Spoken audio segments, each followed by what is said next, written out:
And I think you made a really interesting point about being far away from it in a sense.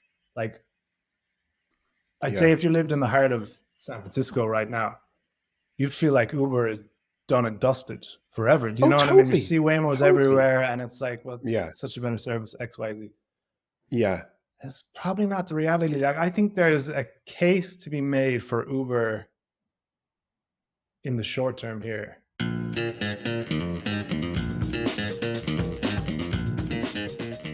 This episode of the pod is proudly sponsored by Cadiz Inc. It trades on the NASDAQ under the ticker CDZI. Cadiz is a transformative water resource company that is making a significant impact with its $5 billion in water assets and $173 million in cash. The company is currently constructing a massive water pipeline, the largest in the southwest, which is designed to ensure reliable water access for the region. Cadiz is actively combating the water crisis with game-changing infrastructure projects and strategic partnerships. Under the leadership of visionary CEO Susan Kennedy, who previously served as Chief of Staff to Governor Arnold Schwarzenegger, Cadiz is set to provide innovative solutions and substantial value to both its shareholders and the communities it serves. Always do your own research before making any investment decisions. The information provided here is for informational purposes only and should not be considered financial advice. Emmet, good to be back. How are you getting on? It's great to be back, Mike. There's nothing like a crisp, cold Dublin January morning to really reinvigorate the soul. You just want to take on the world. It's the best. I was going to say Happy New Year, and then I was like, how late is too late to say Happy New Year? I ask myself this question every year, and then I decide, no, the 7th is the cutoff. And then I find myself on the 9th going, hey, Happy New Year. And then I I realize, think no. depends on if you haven't seen someone in a while. Well, this is true. Are you a fan of Curb Your Enthusiasm? Did you ever watch that? Yeah. I'm not religiously now, but I do. It's my Right. dad's favorite show, which is kind of Yeah. slightly worrying. He says he sees a lot of himself in Larry Oh, David, but man. I watched a good bit with him. Well, actually, it's funny. Your dad and I should get together, pair curmudgeons, is that the word, Yeah. and have a beer because it is my favorite as well, and I also relate to Larry quite a bit. And he has a rule for the cutoff and Happy New Oh Year's. I yeah. think it's 5 days. That seems very Larry David. I think that's the beauty of that show is that everyone sees themselves in him for the first, Yeah. say, 2/3 of the episode. And then the last third is where he takes it way too far. And it's Oh, like, that is a fact. That yeah. is a fact. And it's like, oh, But what I anyway, get to Happy that? New Year, Happy New Mike. Year. We're within the cutoff. We're within the cutoff. We're within January Okay. 7th today, so we're okay. Or it's January 8th. And our first No, it's genuinely January recorded 8th. Never mind. podcast of the year. And our first, Oh, yes, yeah. we've been recording, but this is our first back into it. Yeah.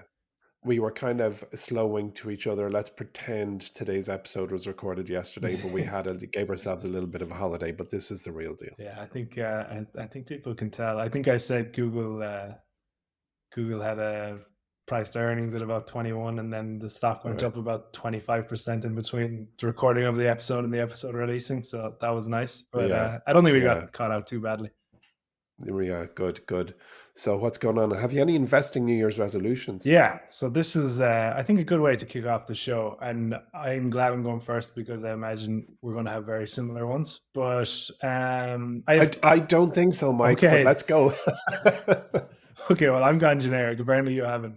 Yeah, I have my first one is not really a resolution, but it's one that just everyone can benefit from, and that's just consistently investing every month. So you get your paycheck in on the 28th, and if you have a pension, you're doing this automatically anyways. But if you are an individual investor, or if you are doing it on top of your pension, then just to make that habit and kind of ingrain it. So I get paid on the 28th of every month. On the 28th, I'll put money in X, Y, or Z. And, if you're picking stocks, it's not always going to be immediately obvious what you want to invest in, but just make sure you're investing in something that day. Even if it's putting money aside in a high yield savings account or wherever else, just having that habit of money has to go into X, Y, or Z on that date. That would be my number one. And then my second one, and I definitely said this on the podcast before, but just create an investing journal. So this is a really handy one. I don't know if you want to write in it once a week, even if you want to write in it the day you invest, and it's just once a month just to check in. And it's great to look back and check your sentiment and it's a great one for, say, conviction. So if you bought shares in Google at the start of 2023, and then all of 2023, the stock's getting hammered, and it's at a half the valuation of Apple. And why is it underperforming when results are good and X, Y, and Z? It kind of makes you remember why you invested in the first place. So stuff like that. Those would be my main two. If you can get those two going, I think you're going to be. It doesn't matter how good of an investor you're going to be a consistent enough investor that there will be long term wealth at the end of that journey. So they're my resolutions. Can I comment on those two, Mike? Because your first one, the regularly investing one, especially if I may say at your age, like you're 20 years younger than me, uh, that resolution that you've just made entirely changed my life.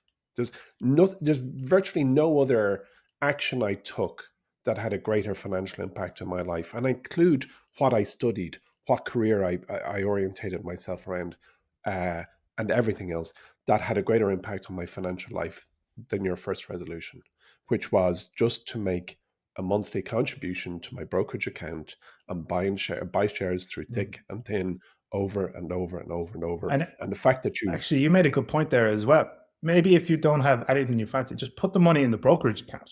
yeah, You don't have to oh, totally. actually invest it, as long as it's going from your current account to your brokerage account. That's enough. And lock it away in your mind. Just pretend you never had it. Pretend you can't touch it. Convince yourself it's gone forever, which of course it isn't. And then when you're 20 years down the road, as I am compared to you, age 50, you'll look and find that you can do things that otherwise you just could not have done. Yeah. And it's such a powerful. I know so many older investors who just said, "Yeah, just the seeds I planted when I had very little had such an outsized impact on my later life." I mean, towards the end of last year, I've over talked about my investment in Netflix because it's a good one, but it's a really good one because one of the investments I made in Netflix, it just nearly hit 1,000-fold up in Wow. December. I was 970x up on my quite small investment, but a quite small investment that grows 1,000-fold ends up a lot. Yeah. And of course, you'll spot the giant winners. They're just there. They can, and you will forget the quote unquote losers. And the game that we play, the long term investing mindset, is entirely predicated on doing it. So what you've said is your first resolution, regular contributions to your brokerage, just investing as a matter of course, is so important. And I especially think that I don't know what the definition of a human generation is. How many years is a generation? It's probably 25 years. I'd say um, Oh, sorry. No, yeah, I'm getting confused. But like, if I it am I doesn't go like generation older than you millennials and Gen X and Gen Z and in but what I'm getting at is that what number of years constitutes a human generation? So if am I a generation older than you? It feels like I'd say so. Yeah. not maybe, but just I'd like to think not massive. It's a close call. But when I think of a generation before me, so let's say somebody who is 70, 75, 80, when they were your age, two generations down, the importance of getting a job with a pension was really, really high. And most people did it. It was default. It was kind of, certainly in Ireland, you got a pension when you got a job. They went hand in hand. Whereas today, um, that's not so much the case. With proliferation of Silicon Valley giants in Ireland, pensions are something that are luxury and in fact pretty much not done by modern day employers. So what that says to me is the importance of what you're doing is even further elevated because you really have to prepare with whatever framework your local government provides you. If you're in the US, 401ks are a great thing. We don't have them over here. So you just got to do what you can do. And everybody, the stock market is a machine available to everybody, and everybody should do it. When I look at your other resolution, the diary, at least in my role in my career, I keep a diary as just part of my job. Every Monday in Horizon, I publish my sentiment for the stocks that I own, and you and I are constantly documenting and publishing our thoughts. So by default, we're keeping a public diary anyway. But for what you just said is such a great thing. You can keep a very simple spreadsheet to track your feelings on stocks and your ideas on stocks. And once you can look back and refer to it, it is really important. So why did you buy shares in Core and Main 8 years ago? because very few people remember today why they actually bought something even 2 years ago, especially when you have 20 or 30 or 40 stocks. It's very difficult to remember what you were feeling, what you were thinking, what the news was that persuaded you. There's a decision point that toggles in all of our minds when we decide to buy a share. It's almost like that. You're just like, right, I'm buying it. It goes from off to on. And and that moment where the circuit closes and you make a decision is when you should really capture that thought and that feeling. So nice resolutions, Mike. Yeah, Hats off to Jesus, you. They're far better I than mine. feel very vilified after all that. All right, so what Oh, have you mine are got? so trivial. Oh God, I feel embarrassed. I Well, wouldn't. I mean, you got to remember, I kind of a resolution by its nature should be something you haven't done. You're not already doing. Like, there's no point in saying I'm going to eat lunch as a New Year's resolution if you've eaten lunch every day for 20, 30, 40, 50 years. So, like, acknowledging the fact that I do a lot of the things already. Here's my first one. I'm going to use Schwab's mobile app more than their web app. Pretty trivial, right? I used it in December. I went, oh, that's a nice app. So that's my first one. I'm going to use the mobile app. Second one, there's no point in even going deep on that. There's nothing you can say. And I suppose I'm going to find and buy a future 100 bagger. Like, that's a resolution. I always try and do it, but I have a mindset. I always double down on the pursuit of buying a future 100 bagger. So it's not a resolution, but it's better than saying I'm going to lose £5 and invest in an ETF. Like, I'm definitely going to find another 100 bagger business that I'm not familiar with at the moment. Might know their name, but haven't gotten under the hood. So they're my two resolutions. I'm going to use the app more often, and I'm going to find a 100 bagger. Right, so that was the New Year's resolutions. I think we got some good ones in there. Finding a 100 bagger is a nice one if you can get it. You'll only know Yeah, and I mean, you'll only know in about 20 years if it was true or not. yeah, that's true. Exactly. Okay, so this topic we discussed autonomous vehicles and self-driving for I don't know how many times on this podcast, but became quite topical there at the end of the year, especially because we're looking at Uber stock price. So I just want to go through kind of why Uber sold off. I think it sold off as much as 30% in the space of 2 months. On a bunch of Waymo news, there's the whole Elon Musk, Tesla, Donald Trump thing. So I'm just going to do a quick timeline of events basically to how we got to here, if that works. Yeah, Basically, good idea. the disruptor becomes the disruptee is how I titled this. So yeah, we're saying from October, Uber hit all-time highs. And then in the space of 2 months in December, they fell 30%. We've had a bit of a pickup since then. I think the initial shock was calmed down. There was also a $1.5 billion buyback announced by management, which always helps. So yeah, we just want to run through kind of sequence of events, how we ended up where we are now. So back in we're not going to start at 2020, but I just want to point it out. Back in 2020, Uber gave up on its driverless tech around the pandemic. And what's interesting about this is, you remember Travis Kalanick, not a very nice man, the original Uber founder. He said that the company needed to lead the pivot to driverless technology or risk becoming irrelevant. So I don't know how you stand on that. It could be very prophetical in the end. But on top of that as well, I think around this time, Amazon bought Zoox, which kind of I remember that. brought Amazon into the race as well. Fast forward to October of 2023. You probably remember this story as well. A Cruise, so General Motors Cruise is their self-driving division. A robo-taxi struck and dragged a pedestrian 20 feet. GM would actually end up losing its self-driving license in California over this.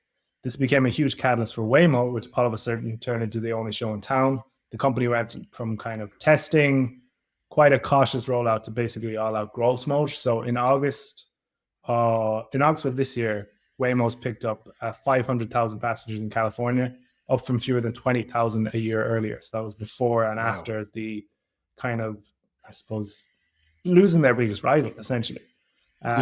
So September 2024, Waymo announced a partnership with Uber in Austin, Atlanta. That deal would see Uber users basically able to access Waymo through the app, and then Uber would also be responsible for fleet management and basically the operations of the Waymo vehicles in that area, which is pretty key when you think of Uber's business model up until now, which was we have 100,000 drivers, they take care of the car, all we have is the app. We're completely asset light. So it's interesting to see that Waymo is almost making Uber shift its business model a little bit. Yeah, it's Uh, very interesting. Now we're up to October. You remember Tesla's very gauche robo-taxi event in Warner Brothers studio. Very low on details, very high on pomp. But Musk said the company will launch a self-driving ride-hailing service in California and Texas as early as 2025. They launched a cyber taxi and a cyber truck. I remember. Do you remember the cyber van? Sorry, cyber van and cyber taxi. The cyber truck was the Do you actual know, I car. think I missed a cyber van. Yeah, it Of was all the... it was a storm in a teacup, I have to say now. Right. But so Musk said that these cyber taxis won't go into production until 2027. And this is a caveat from Musk himself stating, I tend to be optimistic with timeframes, which Yeah. that's the heaviest pinch of salt ever. Also, as well, it's important to note that he said that they're planning to launch the self-driving ride-hailing service in California and Texas as early as 2025. They do not have any licenses for that at the minute. Waymo have a Oh, right. license for that, and they're the only one in California that do. So that's a very important caveat there. Obviously, so I don't really want to rehash, because we've talked about this before on the podcast, the difference between Tesla and everyone else in this race, but it is just worth pointing out. So Tesla is refusing to use LiDAR, which is basically if you've ever seen a Waymo, it's the spinning thing on top of the car that is the sensor technology. Obviously very expensive. And so what Tesla is doing is trying to do it all through machine learning, AI, and cameras, which Waymo uses as well, with LiDAR on top of that. Now, this is probably the biggest question mark that needs to be answered in this whole industry, is whether this tactic plays out or not. Because if, like in EVs, if Tesla can once again be the one company to be able to operate on a completely different cost base, it would be absolutely huge, but it's a huge risk. Huge. And you're seeing how far Waymo's come, even in this year alone. Are you questioning that decision? So we'll see. But anyways, we're still in October 2024. Waymo closed a $5.6 billion funding round to basically spend as much money as they want. It's not like they were any short of money anyways. They're owned by Google, but Are they fully owned by Google? This is like the first real tangible, maybe I'm being a bit facetious there, but the first proper tangible companies come out of its Moonshot division. Do you remember? I see, but so when you say they did a raise, so Waymo raised capital beyond its parent. It's fully owned by Google, but it did a capital raise exclusively for that business. It's not fully owned anymore. Obviously, they brought in new investors. Google, I think, led that investing round. But yeah, I see. It is a separate company under the umbrella of Google. Yeah. So we're in October of 2024. Obviously, this is when Musk became real buddy with DT as well. So after the election win in November, members of the Trump team told advisors they plan to make a federal framework for self-driving vehicles one of the transportation department's main priorities. Shares of Uber actually fell 6% on this day alone. And arguably, this could be the most pivotal kind of entry point in this whole timeline. Is like, okay, well, we have regulators on our side now, thanks in no small part to Elon Musk spending $250 million on Donald Trump's campaign. Another big one that really shook Uber and especially Lyft's stock prices, this came out in December. So data from Yipit on ride hailing in San Francisco, where Waymo's operate. So it found that the company had taken a 22% share in November, and Lyft's market share fell from 34% in August of 2023 to 22% in November of 2024, which is significant. Uber's share fell from 65% to 55%, which is no joke either. Do you know what I mean? And then alongside this, Waymo announced it expanding to Miami. So Waymo's had an agreement with Uber in Atlanta and Austin, where We talked about it. They would be managing the fleet and all the rest. Waymo didn't go with Uber in Miami. They went with a company called Move, Moove, who will be doing basically the fleet management for Waymo. They'll be doing it in Miami, and they'll also be doing it in Phoenix. So this was a bit of a hit to Uber in the sense of, okay, well, Uber doesn't have the driverless tech, but they're buddies with Waymo here. They're kind of going to do an awful lot of the logistics for them. That's maybe questioning, okay, well, Waymo, do they need Uber? Do you know what I mean? And then very last, this is a funny one actually, to cap it all off, December, General Motors scrapped its Cruise robo-taxi program after nearly a decade and 10 billion quid spent on development. Oh, wow. Citing time and costs needed to scale the business and rising competition. So they're not going to do away with autonomous vehicles, but they are going to do away with robo-taxi. So that's kind of how we got to here. Today. Yeah. Right. Uber shares well, Mike, let me just interject. 25%. Say no. Sorry, say that again. I was just going to say, like, this is kind of how we're looking at Uber shares trading at such a discount now. If there was ever an industry storming and norming, that's it. I mean, the boundaries are changing so rapidly between new entrants coming and leaving, different technologies being deployed to try and get to the endpoint, licenses, states, boundaries, competitors. It is there's so multi dimensions to this particular new industry. And just for the sake of our listeners, just to give us, if I may, just give a tiny little more detail on the two big names you discussed there from an investment perspective, excluding Waymo, which we've already discussed is mostly owned by Google or Alphabet, and Tesla, which we discuss every week. If you look at Lyft and Uber, Lyft is currently, its market cap is shy of $6 billion. It's $5.9 billion. If you look at Uber, its market cap is it's nearly $140 billion. So while Uber and Lyft, to somebody over in Ireland, are seen as substitute products, where we don't live and breathe the technology, or rather the landscape, the Uber is way, way, way bigger than Lyft, a factor bigger than Lyft. So we have a $6 billion versus a $140 billion business. But what I'd also, if I may, just like to say is point out something that we've all experienced, which is when you hear about a revolutionary technology, it's one thing, but experiencing it is something that's entirely different. And again, I'm more or less speaking to our Irish listeners because autonomous vehicles haven't really become a reality over here, and certainly autonomous taxis, I don't think will be a reality here for several years at least. And when a new innovation emerges, it's something we talk about, but it feels distant. And it feels distant, I mean, are very like hypothetical.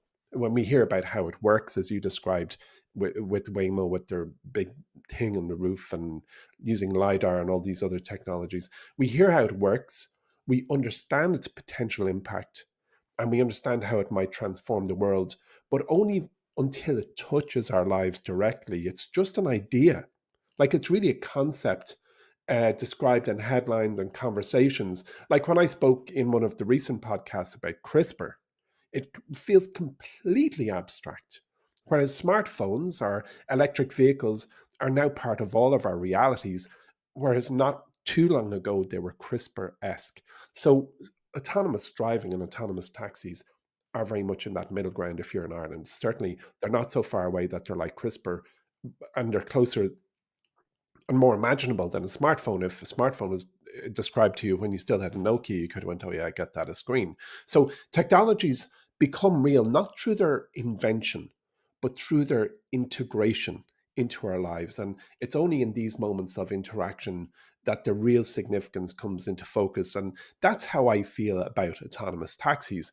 And I was reading an article last night in preparation for today's podcast from the Wall Street Journal from earlier this week. And the headline said, the ride-hailing giants are reacting to growing signs that driverless technology may finally be ready to spread beyond a few experimental markets, which in essence is what you have just described. And it's a fascinating battlefield. It's a really interesting story. And I think it's very worth us having a conversation, because what happens in America or what happens in California, usually when it's a success, rolls uh, rolls east from there across the world, and that's what we're looking at today. Yeah, I agree, and I think you made a really interesting point about being far away from it in a sense. Like, I'd say Yeah. if you lived in the heart of San Francisco right now, you'd feel like Uber is done and dusted forever. Do you Oh, know what I mean? You totally, see Waymos totally. everywhere, and it's like, well, it's Yeah, such a better service, X, Y, Z. yeah. It's probably not the reality. Like, I think there's a case to be made for Uber in the short term here. Oh, when you say Uber, you mean just a good old fashioned hit the button and the taxi arrives. Oh no, sorry, I mean Uber the business. Do you know Oh, what I mean? I see.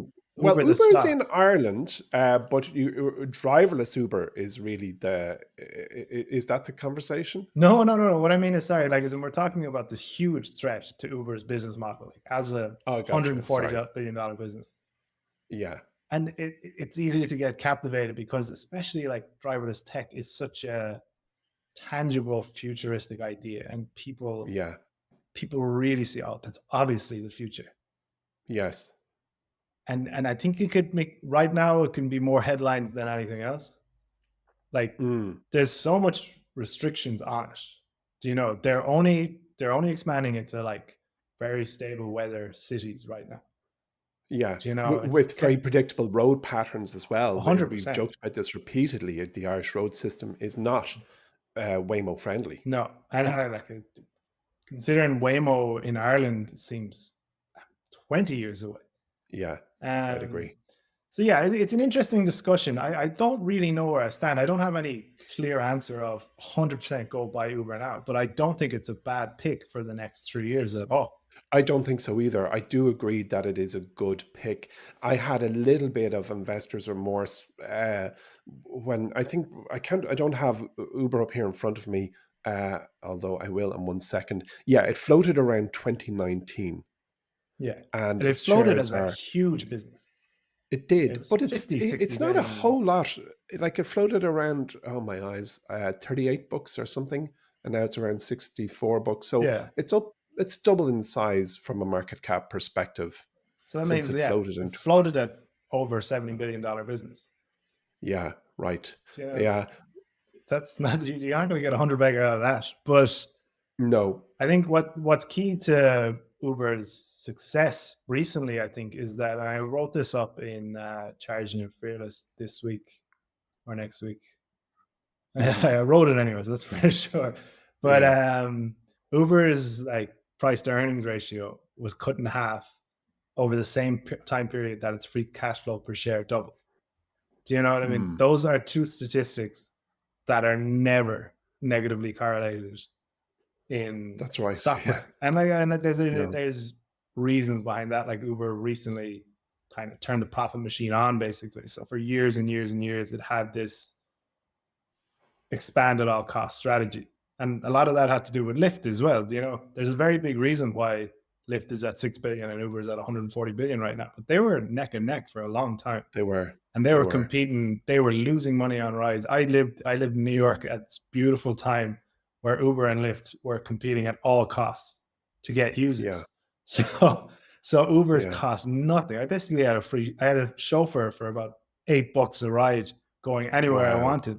And then when you Yeah. stopped using, if you started using Lyft because you got a 50% offer or whatever, Uber would see it and then they would start giving you. Respond.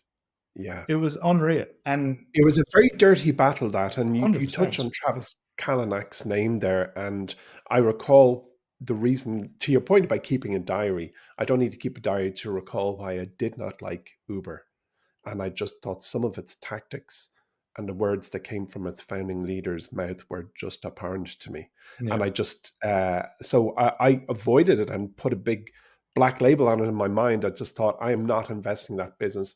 And we've in the past and other different headings discussed, what makes an ethical investment. And for me, Uber was a non-ethical investment based on a whole bunch of things. Now we've moved on. I think the current CEO, whose name I can't recall, it's Dara Khorashawi. yeah, Khorashawi. Kurosawa.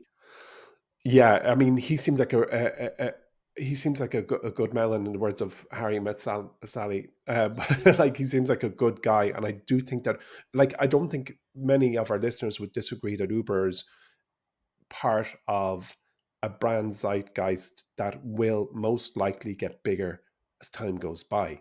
It's a little like Airbnb. You can put the microscope down on the business and say, right, this is a bed sharing platform as opposed to a ride sharing platform, or but like it is a bed sharing platform is the wrong analogy, but like you can discuss the current state of affairs for these businesses, but if you cut to wide shot and decide, are these businesses going to exist in 5, 10, and 20 years?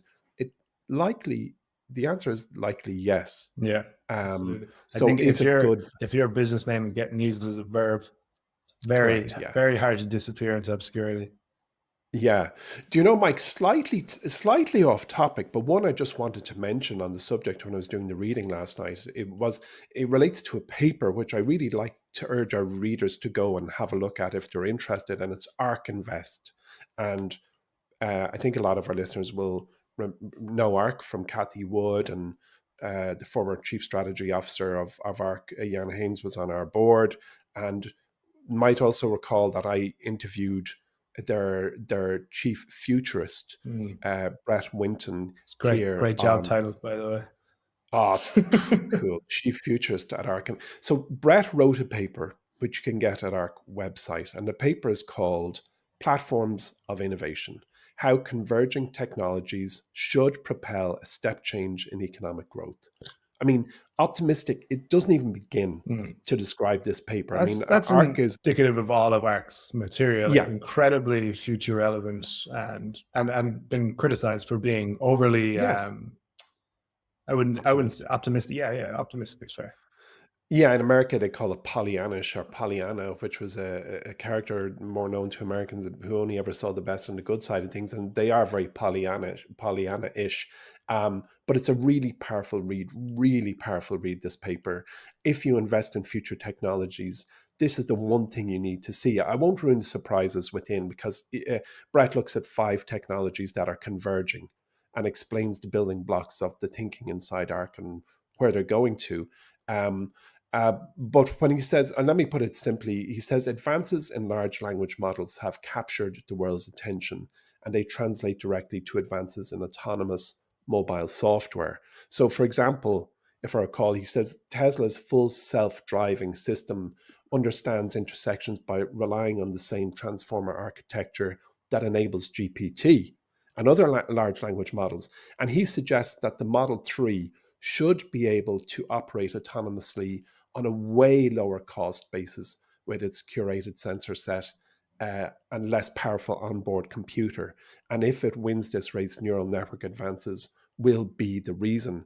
And when you look at in the paper, he talks about the cost of manufacturing an autonomous vehicle, and Waymo has 5 lidars, 29 cameras, 6 radars, and 8 ultrasonic devices, which comes in at a cost of about $180,000.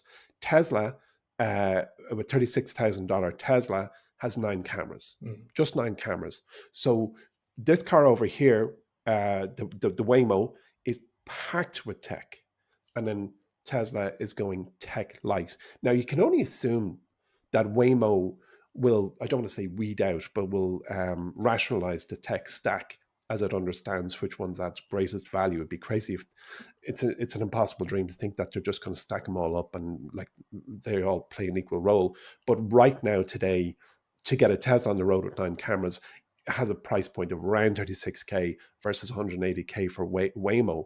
But when in the paper, Brett goes on to talk about robo taxing operating cost per mile. So the operating cost per mile for an internal combustion engine is about 31 cent. For an electric car is about 12 cent. So when you talk about fully autonomous electric cars, the cost profile of these vehicles is just, it's paper thin compared to the alternative. You touched on something as well, Mike, which I thought was an interesting one, which was you said something about, the preparation of the fleets and the management of the Mm. fleets. I mean, you just think the logistics of that. If you have a fleet of autonomous or just electric cars, taxis out there, it's huge. Yeah, You're going to need garages or garages that are just piled with chargers. I presume induction charging is going to have to be a thing where you just pull park up the and car on top of it. park the car. Yeah, I don't know. it's interesting because I think it's funny because we're discussing this industry that isn't even an industry yet. Do you know what I No. mean? It's like Waymo had something like 700 cars on the road. I think it started this year or something. So like it's embryonic, but there's such differences in the business models each company has to operate in. Waymo is, you know, completely solar focused on this robo taxi fleet. Doesn't have to worry Mm. about running the world's biggest electric vehicle company or the world's biggest ride hailing company on top of that. And a public report every 3 months saying we're spending X amount of money. Every ride we do is losing money. Blah blah blah blah blah. Do you know what I mean? So Yeah. and like that's where we get into a conversation we probably don't need to have for a couple of years, where there's huge advantages Tesla has, where its robo taxis are bought by people who you know park the car at their work, it goes off and earns the money and comes back when they're finished work. Yeah. Or Uber, Yeah. where Uber doesn't need to do anything. They have an app that has 100 million users that you can just, that can be the aggregator, say, because like that's Yeah. kind of been Uber's tactics for this. We talked about Kurosawa. Yeah. He's basically said, look, I want to work with Tesla when the robotaxi network comes online. Right. Let's Right. let's save that headache. And maybe not for a company like Google, who could put Waymo 1 at the top of the Play Store for whenever they want and get that coverage straight away, and maybe get Yeah. screwed in 10 years and worry about it then.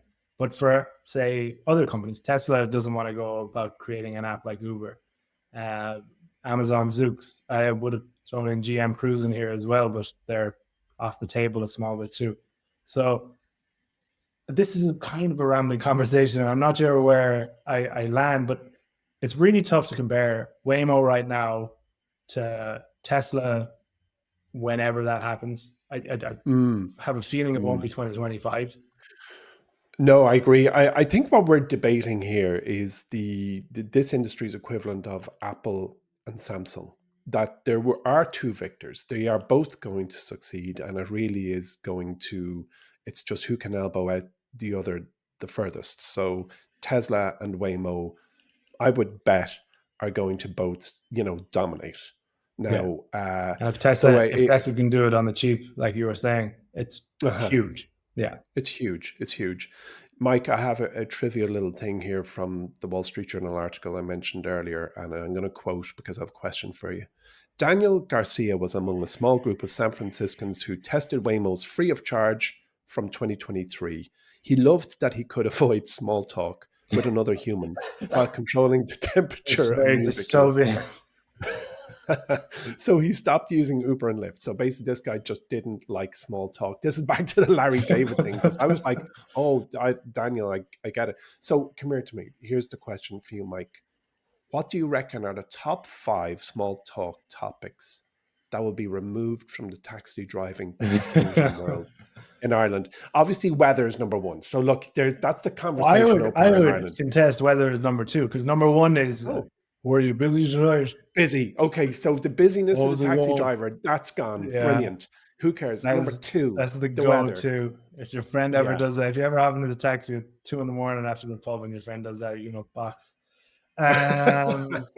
You know what I've had a lot of success with taxi driver convivialness is, especially in Ireland, because they all got the grants for the electric cars.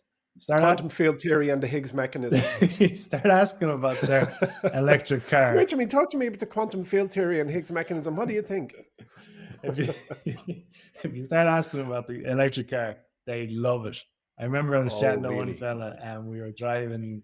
I was in Sligo, so the country roads. And I was like, how do you get out the electric car? Jesus, is it worth the money? And blah, blah, blah. And he's like, oh, it's class, nothing on petrol, blah, blah, blah. And then he goes, watch this. And he's like, it's like Back to the Future. He went up to 88.5 or whatever it is miles an hour, zooming down. He's like, you can do that anytime. I was like, Jesus, John, that's great. by the way, the house is a kilometer back the other way. You drove And you've past just used 5% of your battery. it. So that's a good one I've seen with the EVs, whole. yeah, I think so too. My wife was over your part of the world, Galway, when you're in Ireland, and she has an electric car. She's a Tesla 3 and she was charging it.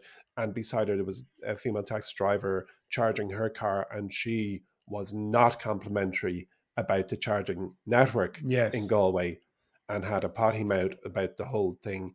And they had a good exchange of views on the virtues of electric driving. Yeah, okay. So we're talking. So we're going to remove from society talking about the taxi drivers' state of commerce and business, the weather, electric cars. How about this? I'm going to say the Riemann hypothesis. So come here to me, bud. One of the most famous unsolved problems in mathematics involves prime number distributions and the mystical zeros of the Riemann zeta function. If you solve that in my taxi mid-journey, I'm giving you 20% off your fare because we're getting a Nobel Prize. And I'm going to say, look, could you just drive? I don't care. I don't want to talk about it. I think there might be one very specific taxi you got, Emmett, because I don't know. I don't know if that's a common one. Yeah. Okay. So I'm going to say sports, holidays, Yeah. EVs, The only the other weather. one I have is I don't do it anymore because I think it annoys them. But I always ask taxi drivers to put on 4FM, listen to a few 4FM? classics. I don't know 4FM. No, what do they play? 4FM is 80s, 70s, and 80s radio channel in Dublin. Well, there you have it, folks. That is the best plug we ever had. I didn't even know that radios. That's brilliant. 4FM. Yeah. So easy to remember as well. 94.9. Okay, so hey, listen, if someone said, here you go, Mike, I'm going to give you 1% of all outstanding shares of Lyft or Uber, which would you choose? Oh, Uber. My Lyft is. I set Lyft in a heartbeat. Okay, yeah. Waymo versus Tesla. I know I understand the flaws of such a proposition, but if you could own 1% of Tesla or Waymo and you could never sell, which would you choose? I think Waymo. I think Waymo because they've kind of figured it out. Like I know they figured out the concept. We'll say the economics will come later, and they've got Big Daddy, Alphabet, Google backing them, so they don't have to worry about unit economics for a long time. Whereas Tesla's strategy is almost based on unit economics before it gets off the ground, in the sense of we're foregoing LiDAR, we're going to do it our way. If it works, amazing. But there is the question of, oh, well, maybe it doesn't. So in my head, I think Waymo's clearly ahead. Waymo's fully commercially operational, and Tesla isn't. And don't know if it's going to be this year. Maybe, but maybe not. So yeah, I mean, in terms of the race, and yeah, in terms of Waymo being its kind of own individual business, whereas the robotaxi is part of a much wider business than Tesla. Yeah, I'm going to go with Waymo. What do you think? Actually, you did illuminate something I hadn't thought of, which is I can't say the unit economics don't matter for Waymo, but they're certainly going to be less scrutinized than they are for Tesla. So when Tesla does something, insofar as it is possible, its unit economics will be devoured every quarter, whereas Waymo is down the family tree inside Alphabet, and therefore it has, I suppose, more luxury, where it can build a $180,000 car packed with LiDARs and cameras and radars and ultrasonic and everything going, whereas Tesla's got to do what it's doing. Yeah. But I'd still go with Tesla. I would bet. I wouldn't enough. bet against Tesla. I wouldn't bet against Tesla. I think the fact that they have to make it work, well, it's old information, but a couple of years ago, they'd driven so many millions of miles more than anyone else with cameras and had all this road data, and their AI capabilities are without question. So I'd bet on Tesla, but I totally, like yourself with my argument, I'd also go with Waymo easily if I just knew a little more about it. Yeah. Okay, we'll finish up the show now, but I just wanted to put out, this is a really interesting statistic to come out from Swiss Re, one of the world's biggest insurers. So they analyzed liability claims from 25 million fully autonomous miles driven by Waymo, and came away with the conclusion that Waymo's vehicles were safer than that of humans, with an 88% reduction in property damage claims and a 92% reduction in bodily injury claims. Wow. This could be a whole There other. you go. This could be a whole other podcast. But it's interesting to think about. Okay, how much safer is autonomous driving? How many businesses and industries are attached to poor driving? Do you know what I mean? Yeah. Like, is Yeah. in car insurance Yeah. companies, like one of our favorites, Copart, stuff Yes. like that, where it's like, okay, wait a minute now. What's the implications of that? And this is a story. So we're talking about having conversations that we shouldn't be having for 3 years. This is conversations we shouldn't be having for 15, 20 years, when, like, say the majority of cars on the road are autonomous, which I don't know. Maybe that will never happen where the majority of cars on the road are autonomous, but it does raise some interesting questions of, there's adjacent industries built on poor driving here. Entirely. There's concentric circles. We've discussed the stone dropping in the water, which is Uber, Waymo, Tesla, etc. But all these other concentric circles moving away are exactly what you're describing. This, I don't know what you call it, and that's quite the halo effect. But all these other industries, as you said, are built around bad driving, built around human driving, not just bad, but the fact that a human is behind that wheel. And as we've said, it's the biggest killer of young, I think, men in the world is actually driving. Is it? And that's a horrible, scary statistic. And as a father of 2 young men, if we were 10 years from this point and self-driving was as advanced as smartphones, if you like, as a parent, would I prefer You're looking at 40 years now for that rather than 10. Well, what I mean is that if as a parent, if you had influence on such thing, would I rather my sons self-drive or drive the car themselves or have self-driving cars? I'd go with the latter. If safety is first, you just don't, everybody knows somebody who was involved in a tip or worse on the road, and if we could just eliminate that issue from humanity, I think we're on a way better footing, and that's why I want one of them to succeed and roll out across the world. Yeah. Okay. I think that's us for the show. Before I finish up, I just want to give a shout out to our listener Carl, who messaged in. He messaged into us on Twitter. So hopefully, Carl, you kind of gave us the seed for this episode. I think we might have went on a few tangents from your original comment, but hopefully you enjoyed. And Emmet, just want to thank you. First show back in 2025. I think it was a good one. Yes, it was, Mike. Thanks. Looking forward to chatting with you approximately 52 times in the year ahead. Give or take. Thank you, everyone, for listening. And if you haven't, remember to give us a 5-star review. We only like 5-star reviews. So if you're thinking of 4, 3, don't listen to this segment. Whatever podcast you listen to this on, whether it's Apple, Spotify, even if you're on YouTube now, give us a thumbs up because it does really help. And that's it. We're going to talk to you next week.